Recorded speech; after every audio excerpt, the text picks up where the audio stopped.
Welcome to Alaska Weather, a production of Alaska Public Media and the National Weather Service, Alaska Region. Produced and broadcast daily from the studios of KAKM, Alaska Weather provides complete forecasts, public, marine, and aviation for all of Alaska. Alaska Weather is made possible by the following sponsors.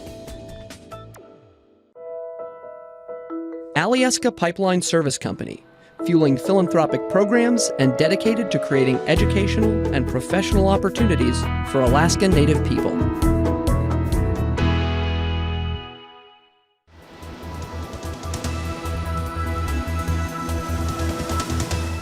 The National Weather Service. Hello again, everyone, and thanks so much for joining us for this Monday's evening's edition of Alaska Weather. On satellite imagery today, we've got a front that came up along the coast here, more or less stalled right through here while a low center formed yesterday near the Pribilofs and has dropped southeastward and pulled eastward there across the Alaska Peninsula, bringing snow into Bristol Bay, as well as up into Kodiak Island. Snow going on this afternoon, and then milder temperatures, some rain here over the Alaska Peninsula, back toward Unalaska, breakout toward Adak and Atka. Up in the interior again, clear cold temperatures, same as it's been for the last several days. A little bit of cloudiness there sneaking down onto the Arctic coast, and sunshine across the Panhandle. You can see clouds increasing here over the North Gulf Coast, and actually some snow breaking out with that. Upper level trough pulling back southwestward under a big upper level high off to the northwest, and that's helping to enhance that area of snow showers a little bit there at Cordova, and then on into Alyeska reporting snow. Seward picked up some snow as well, and across the peninsula, a couple inches being reported in some areas there, mostly on the central and eastern side.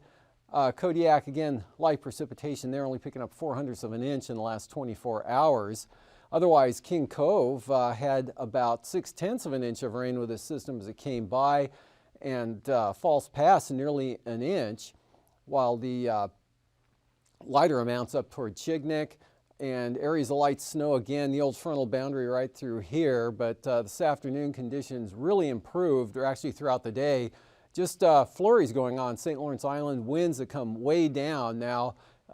The strong high pressure there pulling off to the east, and still a little breezy in areas here through the central interior and then on out toward the coastline, but winds lighter now over the northern southeast coast and staying light down to the south. And then some warm front action out here sliding into the far western Aleutians, pushing temperatures to the lower 40s with some little bit of rain and fog to go along with it. And for tonight, this low will track eastward there right over Kodiak Island. Precipitation mostly in the form of snow. Could get a little mix there from, say, Chiniak Bay northward to the east side of Fognak Island. Otherwise, occasional snow here for the North Gulf Coast into Prince William Sound, mainly on the west side there.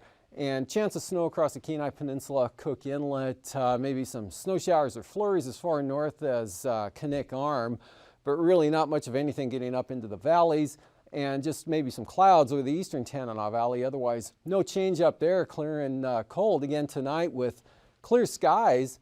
VFR continuing all the way out to the Arctic coast again today. It'll be that way tonight and probably tomorrow as well. Southeast coast, look for an increase in the clouds, mostly over the northern areas and out toward the coastline. Chance of some moisture reaching Elfin Cove, and then snow showers back along the Alaska Peninsula here, especially on the north side as colder air pulls in from the north there, with the main low center pulling eastward. Drying out here, light winds, central Aleutians from Unalaska all the way out to about definitely Adak. And then the next system out there to the west, starting to pick the winds up late tonight, probably picking up to about 30 knots. And main low center, though, heading northward. You can see right up almost due north there into the northeast Sea of Okhotsk. And the front, though, dragging eastward slowly. Gale force winds, rain out there, otherwise high pressure, light winds from St. Lawrence Island all the way down across the Pribilof. Light wind conditions, maybe some sun breaks there for Adak and Atka tomorrow. And pretty good day also over there for the eastern Aleutians, as well as up along the southwest coast. Light winds, pretty clear skies, especially from the Yukon Delta on up across Norton Sound to Kivlena. And again, the Arctic coast, clear skies, mostly clear skies, especially on the North Slope areas there. Down into the interior, still a little breezy here through the central interior, mostly north of the Alaska Range there. Otherwise, mostly cloudy skies with this low edging its way eastward, really not moving a whole lot, really cut out of the main wind flow aloft, and a frontal boundary not really strong, but enough to push some moisture into the northern panhandle, where the southern areas will just see some variable clouds. Chance of snow again, Yakutat, Cordova, into western Prince William Sound, and also northward here, again due to an upper level system pulling back to the southeast. Increasing values of vorticities, rising motion, could see some periods of light snow here for the western Copper River Basin. Back to the Talkeetnas, again turning an arm to see some snow, Portage, Alyeska, but probably cutting off at the Chugach Mountains, and just some spotty areas of light snow off to the west there. Scattered snow showers, the Alaska Peninsula. Kodiak looks good for some more light snow conditions. And that's center starts to slip a little south there for Wednesday, and that's going to kind of hang that front up and that band of moisture right up along the North Gulf Coast there. So actually maybe a little bit better chance of seeing some light snow into northern Cook Inlet from Kenai on up to Anchorage, maybe Palmer, but again, not much getting into the Susitna Valley. If any does at all, it'll be pretty light, mostly west of the Parks Highway, maybe a few flurries lingering up over the Copper River Basin. But again, clear, cold temperatures there with that very strong high center way off to the east, just south of Banks Island, but ridging all the way down into the northern Bering Sea, southward across the Aleutians. So maybe a little bit more of an increase in the winds here from the northern panhandle.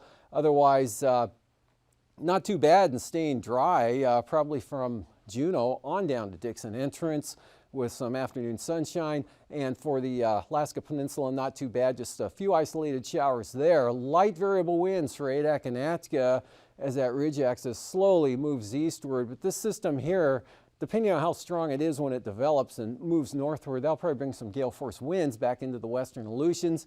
But everything's staying out to the west, so in a real quiet weather pattern here for the next several days. Temperatures today across the panhandle, 20s. For the most part, although Klawock or Heidelberg down there reached 32 degrees, 25 Yakutat, and in the lower to mid 20s for the North Gulf Coast areas, with cooling significantly. McCarthy at 4 o'clock, or actually 3 o'clock, minus 20, 24 below at Northway, and Gunsight minus 12. We had 4 in Palmer. Willow, 10 below zero. They came up from a low this morning of about 25 below there in the Susitna Valley cold zone. 6 degrees this afternoon in Kenai, 19 at Homer, and Kodiak State Airport, 29 degrees, Akiak up to 34. Up in the Tanana Valley, kind of a range up there, minus 21 at Fairbanks, Delta at minus 3, then back to minus 9 at Tanana. Fort Yukon just barely getting above minus 40 at 38 below. Arctic Village, though, 42 below at the same time. Bettles, 23 below. Arctic coast running about 10 to 20 below up there along the coast, but the north slope into the lower minus 30s, like Humiat Airfield, for example, was 33 below. And near or a little below zero here across Kotzebue Sound with minus 7 at Kotzebue, 3 below at Buckland, minus 6 there at Wales, 6 above on the south side there at Nome with White Mountain at 1. Marshall, 6 degrees below zero, minus 2 out at Amonic, and McGrath 24 below, 8 below at Bethel. Aleutians much milder, all in the lower 40s there. Even the Pribilofs warming up to near 40 this afternoon, as well as Unalaska. Upper 30s, cooler the lower 30s, all the way down to 4 degrees there at Dillingham with 13 at King Salmon. Lows tonight, really not expected to fall too much further in those areas there, with 10 to 20, warming into the lower to mid 30s for the peninsula, mid 30s for the Aleutians. Again, quite cold, anywhere from 35 to 45 below zero here for the Yukon Flats, up across the greater Arctic Village area. as well as the North Slope. Milder out along the coast, a little below zero again for the coastal areas of the Seward Peninsula, with temperatures dropping down into the 5 to 20 degree range there for the Panhandle, depending on who has the wind. And for the highs tomorrow, again, teens, mid-teens to mid-20s there for the Panhandle, with 20s, lower 30s right along the North Gulf Coast. Below zero again tomorrow over the Copper River Basin. Teens to lower 20s, south central Alaska, Kenai Peninsula, upper 30s for the Kodiak area, and staying 20 to 30 below for the highs up there for the Yukon Flats northward. Flying weather tomorrow morning, good VFR again all along the Arctic coast, Chukchi Sea, southward here till you get to about Platinum. Then you may pick up some marginal stuff, but again, that area of moisture pulling backward due to easterly flow through the interior, so that IFR zone should pull away from Nunivak Island later tonight. Still could be some right in through here. Kodiak Island, area marginal of IFR, better conditions to the west than lower out over the western Bering. And for tomorrow afternoon, a small, narrow band of IFR here from about Sitka to Yakutat, Cape Yakataga, and kind of wrapping back in, looks like across Valdez over to Portage. You can see VFR west of the crest of the mountains there across Cook Inlet. Marginal though for Kodiak Island, good VFR for all of the interior, again out to the Arctic coast, maybe some marginal stuff on the east side. Marginal VFR out in the Bering Sea, not all that bad though, just a real narrow band of IFR there, kind of catching Atka. Passes, Anatuvik-Anagan, VFR once again. Lake Clark Merrill will be wide open tomorrow and probably the following day as well. Rainy, same forecast, windy. VFR, Isabel VFR, as well as Mentasta. All the passes, well, not all the passes will be VFR. Portage should become IFR, that moisture pulling in from the east and southeast there, especially on the eastern entrance. So the lowest conditions, Chilcoot and White VFR, possibly becoming marginal tomorrow afternoon with that moisture from that next system rotating on in from the south and southwest. Freezing levels at the surface up to St. Matthew Island, back down now right along Shelikof Strait, pulling back from what it had been here. Then up along the North Gulf Coast, off the coast of the Panhandle, cutting across the Queen Charlottes, and 4,000 feet here, again with those strong southerly winds, or increasing gale force southerlies, pulling warmer air into the western Aleutians. Icing, really none out this way. The moisture is still off to the west toward the Komodorskis, so icing free all the way in northern interior. Look for areas of possible light to isolated moderate rime icing here, northern Panhandle, North Gulf Coast, possibly into the Copper River Basin, all the way down to Fognak Island. Winds aloft tomorrow, the upper level low there, right just about on top of where the surface low is. Northeast winds 50 to 90 knots here, picking up and then swinging around to the northwest, but staying south of the Panhandle. And then a big split out here over the far western part of the Bering Sea, or actually out in this area.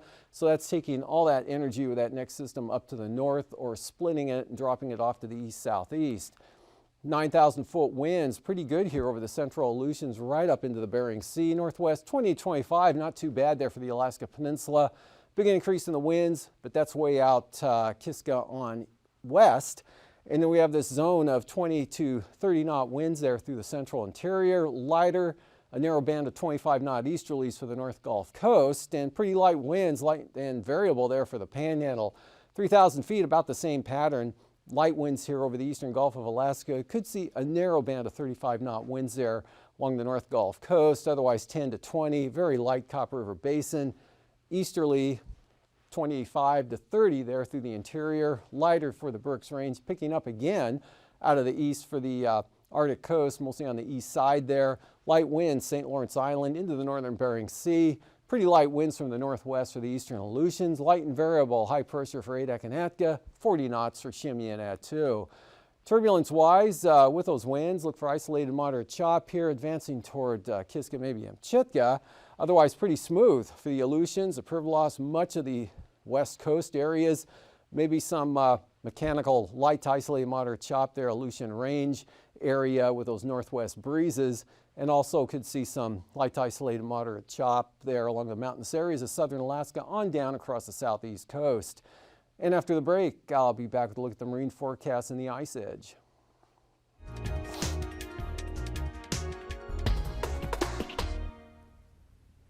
Good evening, everybody. I'm Mary O'Connor with the Alaskan Aviation Safety Foundation and the National Institute for Occupational Safety and Health here in Anchorage. We'd like to thank Alaska Public Media for allowing us to bring you hangar flying. This evening, we are pleased to have Jamie Patterson-Sims back on our show. Jamie is the owner and a flight instructor at a flight training school in Anchorage. Welcome back, Jamie. Thank you, Mary.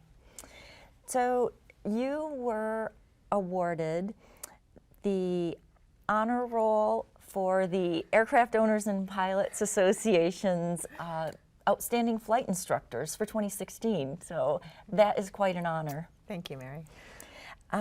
Do you have any advice for somebody that might be thinking about learning to fly? Well, the most important thing that I can ask prospective flight schools is, what is the level of experience of the flight instructors? Look at the airplanes, go physically to the flight school to make sure that that would be a good fit for them, because they're going to be sitting next to that flight instructor for 20 to 30 hours in very close, cramped quarters. And you want to make sure that you're going to be compatible with that particular individual and that you'll be able to get along with them through the ups and downs of flight training, literally. I've heard it said that you really have to like your flight instructor when you're flying in a 150. Yes, yes. You sit very close to them. Yeah. So would you recommend that students go up for a trial period with an instructor to see if they have that rapport or that connection? Right, and I always tell students, if they're not really sure that they really want to learn how to fly, go up for a discovery flight. Try out the different, go to the different flight schools, see how easy it is to get on the schedule, see if you want to go up with that flight instructor spend all those hours, and it's a big dedication of time and money to get your flight and to get your pilot's rating. Well, you're also trusting that person with your life. Yes. As well as the aircraft and the maintenance and all of the things that go on behind the scenes to make a flight school and an instructor successful. Yes, you are absolutely right. It's critical to make sure you want to look at the airplanes, the condition of the airplanes, because that really tells a lot about how the flight school runs. If their airplanes are in good condition and their maintenance records are solid, then you probably have a really good place to train in. So, talking about individual circumstances, I know that you took some time off from your career, as many of us do. How do you think that time away from flying made you a better instructor? It made me more passionate about aviation. It made me really want to instruct students and really want to impart that knowledge that I gained while I took a little bit of time off. So I really feel as if I grew, my level of patience definitely increased while I took some time off, and really made me focus more on what I really wanted to do, the important things that I wanted to focus on in my life and my career. And so I really thought it would be it's been a great fit for helping students. Good. So going back to students, there are a lot of people out there that were at one time pilots, or they had started flight instruction, but for whatever reason they never finished. Do you have advice about how to get back into it, or some things that they might do to find their passion again? Yes. The most important thing that they could do is to start reading about how to get back into flying. There's a lot of changes in the industry that have occurred, but you can do it. I've been teaching people who haven't flown for 5, 10, 15, 20 years. I think one person, last time she flew was in 1972. Oh my gosh. So it's important that, and it can be done, it really can. Once people get back in the airplane, they're so amazed at how easily the flying comes back to them.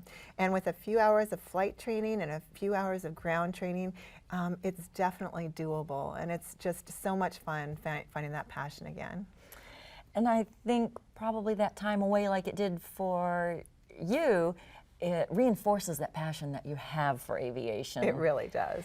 And they just need the support to get back into it and to finish up with their private pilot's license or to get back in an airplane. Right, and I feel as if sometimes I feel like I take on the instructor role, but more I think I'm more of a coach or a cheerleader, making them, encouraging them to get back into flying.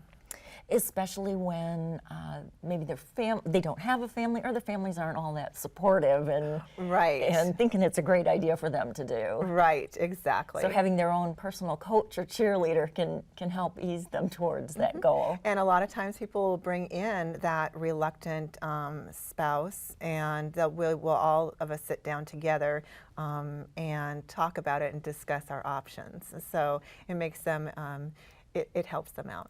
Great ideas. Thanks so much, Jamie. It's been wonderful having you on Hangar Flying, and we hope to see you next year when hopefully you win another award for flight instructing. Thank you, Mary. Thanks, Jamie.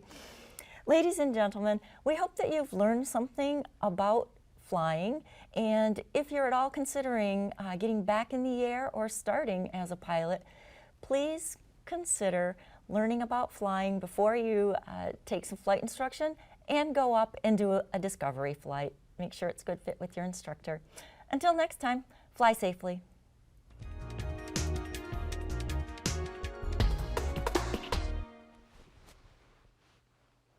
Welcome back. Looking at today's sea ice chart here. Southerly winds over the weekend. It was closing off in the Bering Strait, but those southerly winds have blown it open now. Just actually this blue area, that's open water, anywhere from nothing to maybe a tenth ice coverage, so not much. Then we get into the white, that's roughly 4/10 on up of coverage here. So of course Norton Sound pretty iced in, and up there in the Chukchi Sea slowly closing off, but those southerly winds again kind of ground that to a halt. But actually this area extended out. Once those winds die off, they'll probably continue to grow again, as well as for the Bering Strait. On to the marine forecast. Southeast coast, 15 to 25 here on the south coast, 25 to 30 up on the north coast there, but seas only forecast 7 to 8 feet. North 20, Lynn Canal and Stevens Passage. Southeast, same speed for Clarence Strait. And then for Wednesday, those winds pick up, a little bit more gradient there, so back to the small craft advisories here. Again, higher gusts, maybe up to 45 knots or 50 knots. Usual thing going on up there again on Wednesday. And then 30 to 35 knot winds here for a good portion of the coast out of the southeast. Seas coming up 11 to 12 feet, 25 knots on the south coast.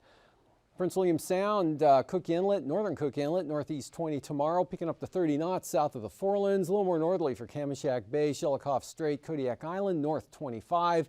East-northeasterlies 25 to 30 for the North Gulf Coast and the Barrens. And for Wednesday, 25 knots, small craft advisory winds continue here for Kodiak. Might be a little stronger here depending if that low center gets any stronger. Otherwise, small craft advisories continue for the North Gulf Coast. And then for Bristol Bay, light northerlies tomorrow. Small craft northwesterlies blowing across the Alaska Peninsula, 9 to 10 foot seas with 25 knot winds on up to Sitkinak. Then for Wednesday, northerlies just about everywhere except Bristol Bay, but all at 25 knots. So all these zones will be in the small craft advisory level range with 5 to 9 foot seas. The eastern Aleutians, Fox Islands, northwest 25 to 30 knots, dropping off pretty good there from about Nikolsky, and then becoming west, light westerlies 10 to 15 for Adak and Atka. And then that next front, pick it up to 25, and then 40 knots, 20-foot seas. And again, those stronger winds at that speed will probably be west of Kiska Island. And then for Wednesday, pick the gales up a little bit more there, 45 knots, 22-foot seas. Gales advance eastward here, but high pressure ridge right across the central Aleutians for much of the day. So light variable winds for Adak and Atka with 6-foot seas. Small craft advisories mainly for Unalaska Island, 25 knot winds. And for the southwest coast, south of Nunivak Island, small craft advisories for those northerly winds, north 20 for the Pribilof, seas at about 8 feet, so small craft advisories there. Much lighter east at 10, 4-foot seas, St. Matthew Island area, but as you head east, you'll get into some 20 knot northeast winds, pretty light there for St. Lawrence Island. Those turn easterly and stay light on Wednesday up there, but increase here for the areas near and west of St. Matthew Island. Small craft advisories, north 20 for the Pribilofs, and then south of Nunivak Island, northerlies at 30 knots with 7-foot seas. Up along the Arctic coast, we've got 20 to 25 knot easterlies here on the east side, light winds for the central and west coast, and then Cape Thompson to Cape Beaufort, southerlies at 25 knots, and then lighter here south of that area. For Wednesday, no change here from Wales to Cape Thompson, lighter though up to Cape Beaufort. Not much change for the west side and the central coast as well as the east side. They're still easterly, 20 to 25 knots. And looking at tonight again, this low pressure area keeps snow in across Kodiak Island, light snow back to the west across the peninsula, but mostly south there on the north coast here, but that'll tend to increase there along the Alaska Peninsula on the windward side. Chance of snow here, North Gulf Coast, definitely cloudy skies, and some of that could slip up in across Cook Inlet at times, but won't make it very far north, so clear and cold over the interior again. Clouds on the increase, mainly over the northern panhandle, and then that slips into the central areas there with increasing chances of snow up to the north. Chance of snow for the North Gulf Coast is low, edging its way eastward slowly, so that keeps Kodiak kind of in the moisture there, with scattering out snow showers to the west, clear and cold again up north, central interior, Tanana Valley, all the way out to the Arctic, and that storm out west keeps the gales in, getting out over the western Aleutians, lighter winds, high pressure dominating the Bering Sea in across the northern interior, chance of snow, south central Alaska and the North Gulf Coast. That's a look at the weather. Thanks for joining us.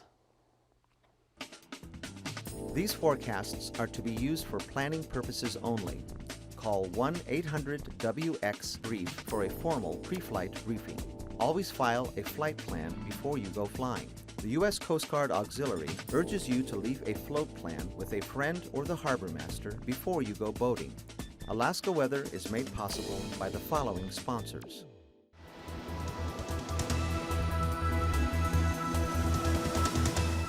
The National Weather Service. Support comes from the University of Alaska College Savings Plan, helping you and your child save for college every step of the way, from diapers to diploma. More information at uacollegesavings.com.